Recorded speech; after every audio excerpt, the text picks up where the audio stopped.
Perfect fight, actually. He neutralized all of Canelo's strengths. He knew that he was gonna. Has being undisputed at 154 ever crossed your mind at this point that you at in your career? Somebody that like I can bet the house on is Bud. Who's the most skilled fighter today? Bud is definitely one of them, for sure. Me and him, we so much alike. Before we dive into the breakdown of Terence Crawford's rise, make sure you hit that subscribe button and turn on notifications so you never miss the biggest stories in boxing. Let's get straight into it. Roy Jones Jr. shared his thoughts on the tense stare down between Terence Crawford and Canelo Alvarez, and he saw something telling. According to Jones, Canelo looked uneasy and avoided eye contact, while Crawford stayed calm and forced Canelo to look away first. For Jones, that small moment was Crawford's first victory before the opening bell even rang. He explained that confidence is everything at this level, and once an opponent shows doubt, it can carry into the ring. Crawford thrives in those situations, reading body language as well as punches. Jones compared it to the kind of mental edge greats like Mike Tyson once used to win fights before they even started. And that stare down that we talked about when I told you either he's not ready for this or he trying to little boy Bud. He wasn't trying to little boy Bud. He really was afraid, well, not afraid, but he was worried about Bud. And Bud knew that. And Bud being the older guy, Bud kind of looked him in his eye and made him turn away first. That was a victory for Bud. That was Bud's first victory. Anytime that happens, if something else don't come around or something else don't happen to undo that, you got a problem. Paulie Malignaggi praised Terence Crawford for building one of the most complete resumes in modern boxing. With 41 wins, 31 knockouts, and no losses, Crawford has rarely lost a round against world-class opposition. Malignaggi said his dominance reminds him of Floyd Mayweather. Fighters so skilled, they leave fans dreaming of fantasy matchups across eras. He pointed out how Crawford dismantled Canelo with smart counters that forced hesitation, making Canelo's punches lose their bite. For Paulie, this wasn't just another win. It was a moment Crawford cemented his place as the defining fighter of this generation. Just like Mayweather once ruled the sport, Crawford now stands as the benchmark every fighter will be measured against. Flawless. I mean, Terence Crawford has had an amazing career against a lot of very good fighters and world-class fighters, and honestly has barely lost a round. When you look back at Bud Crawford's career, there is something really special. It's one of those things now, because now I've now seen back-to-back generations of Floyd Mayweather and Bud Crawford, and man, you know, it's one of those things where now I understand why the people that lived in the Ray Leonard era say, you know, wish we could see Ray Leonard against Mayweather and how that would be. Because it just leaves such an empty feeling when you have such special fighters that were in different generations, and you saw both of them. You know, I saw the entirety of the Mayweather generation. I saw the entirety of the Bud Crawford generation. Just incredible. Really, really incredible. And I know Mayweather gets a lot of hate, but for me, he's a tremendous fighter. And Terence Bud Crawford is in that realm as well. And it's a fight we'll never get to see. So what are we going to do, you know? It'll be up to the fantasy fights, you know? But let's get into it, man. I want to get into the undercard as well and some of my thoughts on the Netflix show. But let's get into the main event first. Crawford really boxed very, very well, very, very intelligently. The question mark was what happens when Crawford gets hit cleanly. I'm not sure he got hit cleanly the whole fight. You know, he got hit with some partial shots. Some shots landed cleanly, but by the time Canelo started landing anything cleanly, I think he was hesitant because he was getting countered so much that he was taking some of the steam off the shots in order to hope to be more accurate. Because even late in the fight, there were a couple of shots that Canelo landed, but they barely moved. Bryan described Crawford's performance against Canelo as one of the most complete fights he's ever seen. What impressed him most was how Crawford blended defense and offense so seamlessly. He caught shots on the gloves, blocked with precision, and immediately punished openings with sharp counters. Bryan said no one had ever done that to Canelo before, not even on his best night.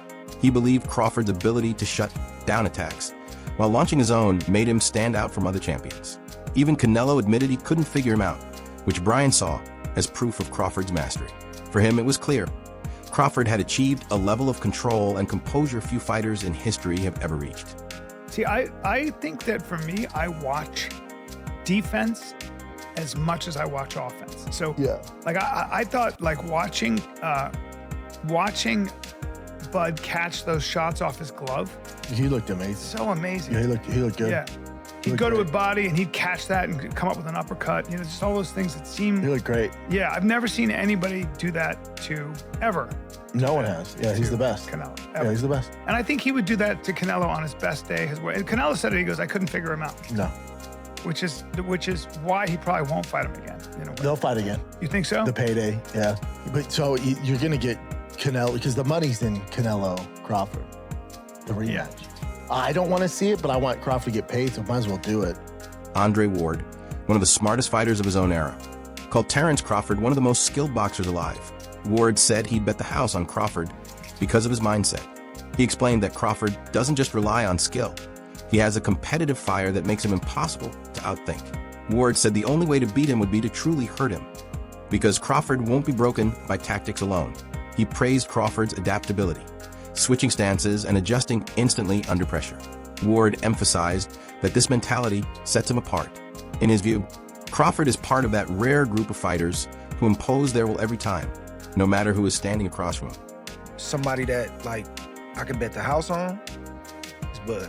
Who's the most skilled fighter today? Bud is definitely one of them, for sure. Me and him, we so much alike in our mentality. Like, soon as I see this dude, he come in the room or I come in the room, we start arguing about basketball, wrestling, anything, bro. Like, man, you can't, man, you looking small. What you mean I'm looking small? You looking small. Like, it's just that, like, you gotta really hurt that dude to turn him away and to try to stop him from doing what he want to do. So, skillful, yes. But this and this. Crawford opened up about the role his parents played in shaping his career. His father always told his mother that he would one day be a world champion, but his mother wasn't convinced. Instead of holding him back, that doubt became his driving force. Every time he stepped into the ring, he carried the determination to prove her wrong. As a kid, his mother even paid other kids in the neighborhood to try and beat him, but none could. Over the years, Crawford turned his father's belief into reality, while also earning his mother's respect. For him, every win, every belt has been about proving a point. Today, he looks back proudly, knowing he fulfilled both his father's vision and his mother's challenge. My dad used to tell my mom I was gonna be a world champion. I told him we would be. How'd that make you feel? It filled me with rage. And every time I stepped foot in the ring or anything that I ever did, I just wanted to win so bad so I can prove a point to it. I paid the kids, I said, if y'all can whoop Bud, I give y'all $10 a piece. Canelo. You went out on the street. Yeah. What's now Bud Crawford Street. Yeah. And offered $10 to anyone who can kick my son's butt. Yep. And a lot of takers. Yeah, the kids in the neighborhood. Couldn't nobody whoop them. What did he tell you then? He told you, Mom, I told you I'm the best. When asked about becoming undisputed at 154 pounds, Crawford made it clear it was never on his radar. He said the division has good fighters, but not the kind of legacy-defining names that would elevate his career. For Crawford, being undisputed is not just about collecting belts. It's about facing the best opponents possible. That's why he chose not to chase 154 and instead look toward bigger challenges at 168 pounds. He believes that moving up allows him to test himself against stronger names and secure a lasting legacy. Crawford also addressed criticism from those who try to downplay his achievements, saying he's always taken risks and will continue chasing history where it truly matters. Has being undisputed at 154 ever crossed your mind at this point that you at in your career? Not at all, because I'm looking at the landscape of the 154-pound division. There's a lot of great fighters, but there's not a lot of defining fights at 154. There's not a lot of legacy fights at 154. You know, when I'm looking at the landscape of 154, I beat, what's his name? Majimov? No, 154? No. The champion that just knocked out Tim Tszyu. Oh, Bakram. Yeah. Okay, so Bakram, they're gonna say, who is Bakram? Facts. He knocked out Tim Tszyu that already had losses. How would you done with Fedora, though? Fedora already been knocked out. Yeah, he did that. So, along my career, I've been criticized and people have taken credit away from me just to try to diminish my accomplishments just off of pure hate. Crawford recently reflected on his career while standing at his mother's house, surrounded by the championship belts he's earned. To him, each belt represents years of dedication, hard work, and sacrifice. He acknowledged that some fans and critics have tried to discredit his achievements, but those belts are proof that he fought for everything he has. Crawford explained that when people see the collection, it's not about bragging. It's about reminding everyone that nothing was handed to him. Every title was earned in the ring. He encouraged fans to recognize the work instead of hating, saying those belts stand as motivation not just for him, but also for future generations of fighters chasing greatness. Just reflecting on all my accomplishments at my mama house. That's where all my belts at.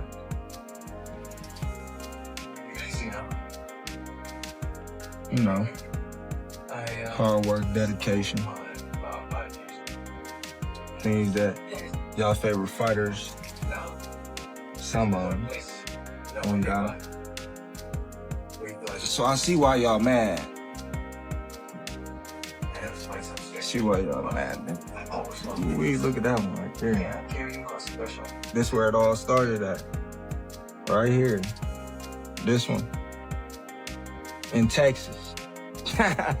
In Texas, baby. Don't hate. Just congratulate. Virgil Ortiz Jr., one of boxing's brightest young talents, was amazed by Crawford's flawless performance against Canelo. He said Crawford neutralized all of Canelo's strengths, especially the right hook many thought could trouble him. Ortiz praised his jab, movement, and timing, calling it a perfect fight. He explained that Crawford has already done enough to prove his greatness and doesn't need to chase validation from anyone else. For Ortiz, Crawford already beat the final boss of boxing and now has the freedom to do whatever he wants, coming from a rising star. This admiration shows how much Crawford has inspired the next generation. Ortiz said that whether Crawford moves up in weight or not, his legacy is already secure.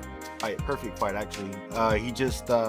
He neutralized all of Canelo's strengths. He knew that he was gonna look for the right hook, because I believe that they've been looking at Crawford being hurt by that right hook before. So he neutralized it. He used his jab really well. He boxed beautifully, and man, I mean, he did everything right. Yeah.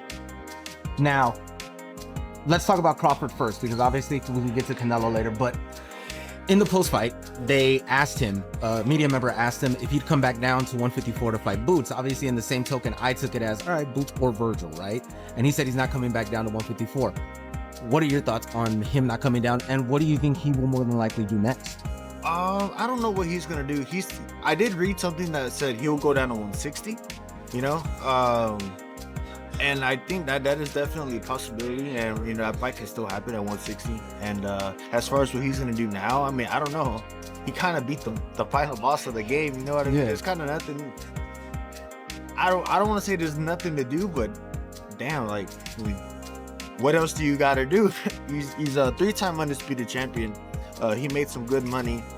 At this point, he's just a free player right now, I guess. He can do whatever he wants. Crawford's dominance has created what many now call the Crawford effect. Once criticized as not being a big draw, Crawford is now the fighter everyone wants to face. His record of 42 wins, 31 knockouts, and no losses has flipped the narrative completely. Names like Sebastian Fundora, known as the Towering Inferno, have already been linked to him, though Fundora himself showed little interest when Crawford petitioned to fight him. The reality is clear. Crawford has become the wanted man in boxing. Opponents know that sharing the ring with him now brings credibility and massive paydays. This shift shows just how far Crawford's influence reaches, from chasing opportunities to becoming the center of the boxing world. Effect is in full effect, okay? It's in full effect. Terence Crawford now is a wanted man. Prior to that, everybody said Terence Crawford is not a draw. Terence Crawford can't sell. Terence Crawford is not a big money fight. Now, we have an interesting situation brewing. The former unified WBO, WBC, junior middleweight world champion, Mexican superstar or star boxer, the Towering Inferno, Sebastian Fundora, refused to fight Terence Bud Crawford, who is now, no doubt, first ballot Hall of Famer, no doubt, the pound for pound king, 4-division world champion. 5-division world champion, 3-division undisputed world champion, with a record of 42 wins, no loss, no draw, 31 wins by way of knockout. When Terence Crawford dominated and stopped The Truth, Errol Spence Jr., in July of 2023, Terence Crawford petitioned to move up and fight the Towering Inferno, Sebastian Fundora. Okay? And Sebastian Fundora has zero interest. O'Shaquie Foster spoke about how Crawford silenced years of doubt. Critics long argued he hadn't faced enough elite fighters, but his victory over Canelo ended that debate. Foster compared his journey to Floyd Mayweather's, who also dealt with people doubting him early in his career. He admitted he expected Crawford's fighting spirit to drag him into risky exchanges, but instead Crawford stayed disciplined all night. That focus impressed Foster most. Crawford didn't let emotions take over, even when Canelo tried to draw him in. The result was a one-sided performance that shocked people with its ease.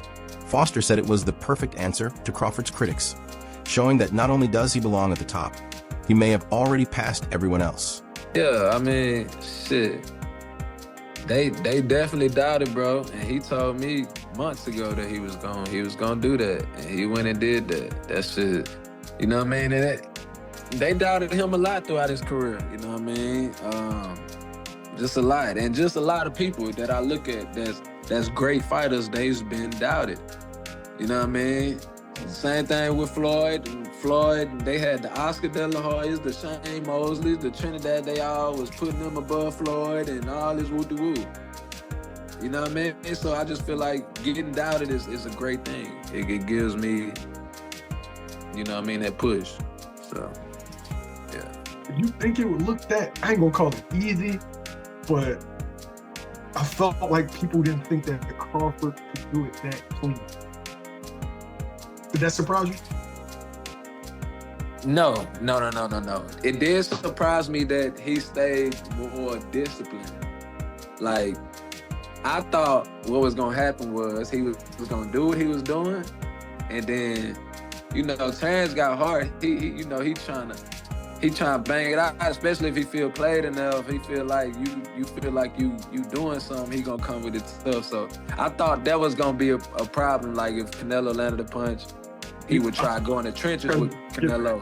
And that's what I would have been scared for him for. But man, that boy stayed sharp all night, man. That boy looked good, man. I can't lie. He looked good. Sure. I was definitely surprised at how smooth, how easy he beat him. Blair Cobbs and Conor Benn gave their reactions to Crawford's stunning win over Canelo, and both recognized how historic it was. Cobbs called it a defining moment, while Benn suggested Crawford should consider retiring on such a high note. Benn explained that it wasn't criticism, it was admiration.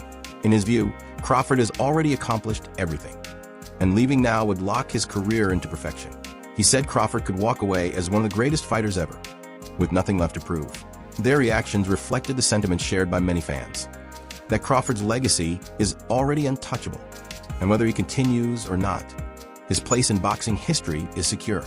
To sail out on that beautiful sunset and retire. He's done a lot for the sport, and there's really not too much else that he can possibly do in the sport of boxing outside of make a beautiful retirement and leave a legacy of fighters that aspire to be just as great as Terence Crawford, like myself. Has Canelo's legacy been damaged after that or not?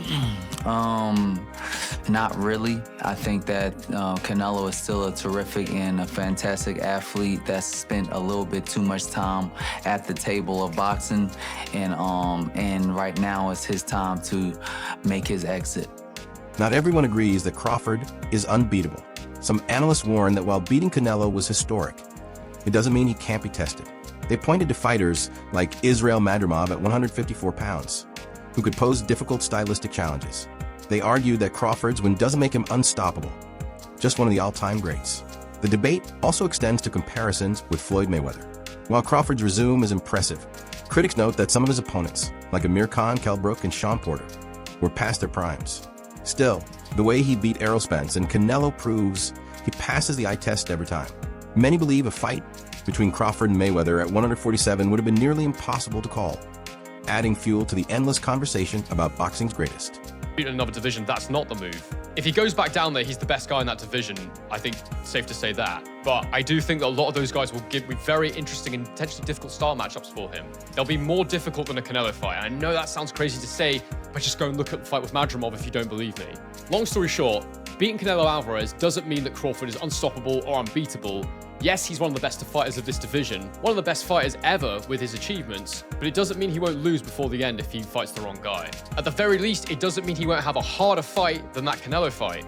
And to finish this video, do I think that he's better than Floyd Mayweather? Do I think now that he would beat Floyd Mayweather if they were to compete at 147? Well, I think Crawford at 147 is the best Terence Crawford in terms of his attributes, his style, and the strength and power he has at the weight. I think he's probably unbeatable at 147 in this era. It's because he's going up the weight style we're even having this conversation, to be honest with you. But I do think he's an all-time great. I do think he's in the conversation, which is the best you can do because we can't definitively say who beats who in a fantasy match. That's why I really don't like them. I've been asked a few of them recently, and I just, without studying and then without actually getting the chance to see it, I just don't really like going there. But we'll do it at the end of this video anyway. It's definitely a conversation to have whether or not he's better than Floyd Mayweather because he's done it without these rehydration clauses. He's done it. He hasn't really cherry-picked, although I would say, to be fair, look at Crawford's record. He has fought a lot of guys where it's been the very end of their career welter. You know, Sean Porter, Amir Khan, Kell Brook. They're all great names, but none of them were in their prime anymore.